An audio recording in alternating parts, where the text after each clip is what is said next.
So we're now pretty much mid-month, a little after, but starting on the 18th, which for me right now is tomorrow, there is a fun readathon that I have decided to participate in. So if you haven't heard, the Artisan Geek has created the Fornight Frights. So it's going to go from the 18th through the end of October, and it's just going to be a fun little readathon. There are a couple other things that are going on with it as well. There are like some movie viewings and some book discussions. I won't be participating in the book discussion part because I tried to make my TBR from the books that I have from the library, and they didn't happen to be any of those books, so I won't be doing that part. But at the very end of this fun little journal booklet thing that the Artisan Geek made, there's a bingo card. And while my prompts do not make a bingo, because again I'm working with books that I already had, they are going to be a variety of prompts from this, and I think it'll be a lot of fun.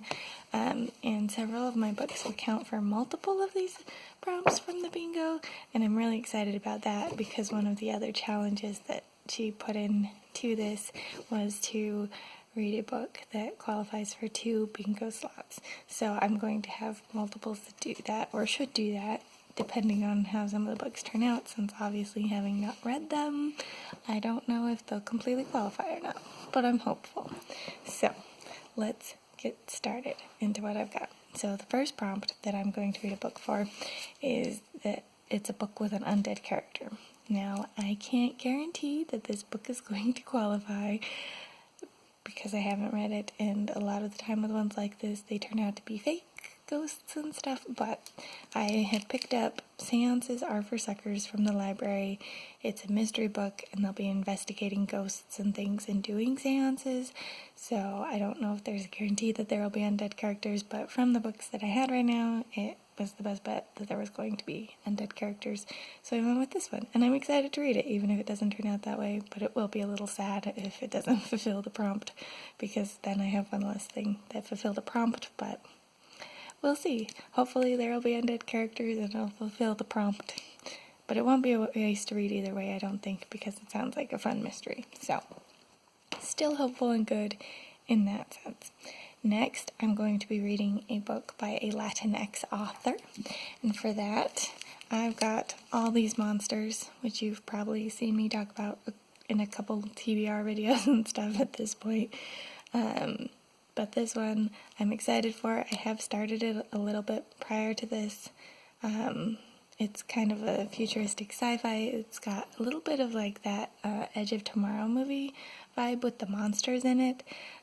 So I'm excited to actually like have an excuse to really focus on finishing this one, because I'm enjoying it a lot more than I thought I was going to, because it seemed like it was going to be a little out of my genre when I first picked it up, but it's been fun so far, so I'm looking forward to carrying on with that. The next prompt that we've got that I want to fulfill is a short story, and it doesn't give any specifications other than that, so I'm going to read something out of New Daughters of Africa, possibly multiple things depending on how much time I have, but with this will also count for the prompt written by a Black author, or at least the majority should, since a lot of Africans are Black people. Obviously not all Africans are. I know that some of the areas and countries are not, but I mean, based on the cover, there's going to be Black stories in here, so I'm excited for that. I hope to get through all of those short stories eventually, but to at least get through one for the challenge would be great. So that's what that one is. The next one that I wanted to do is to read a book written by an Asian author. And recently I discovered that Jessica Jun from Girls' Generation, which is a K-pop band that I really like and used to listen to a lot more of than I do now, but I still really like them when I take a minute, and especially like more her era of Girls' Generation, but she wrote a novel. I don't even know what this novel is about. I just saw that it was by her, and I was like, okay, I'll read this. I'm curious, and I really liked Asian storytelling and other things that I've read, so I think it'll be fun to pick up one from a pop star too and see if she's a good writer as well. So that's the next one I've got on there.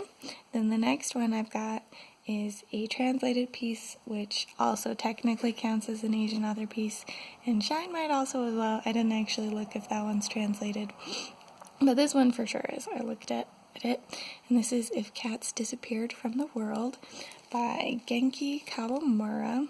This one, I don't remember the entire premise of it, but basically he's trying to keep one particular aspect of his life in his life, and so other things in his life start disappearing so that he can keep having that.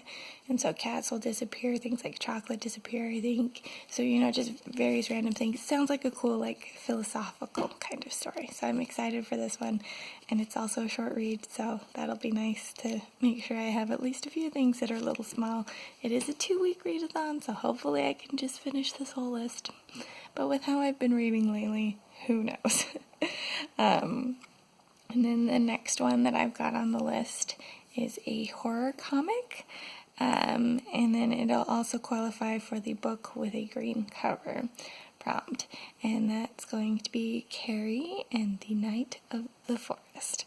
This is, yes, technically middle grade probably, but it is a comic style, as you can see there.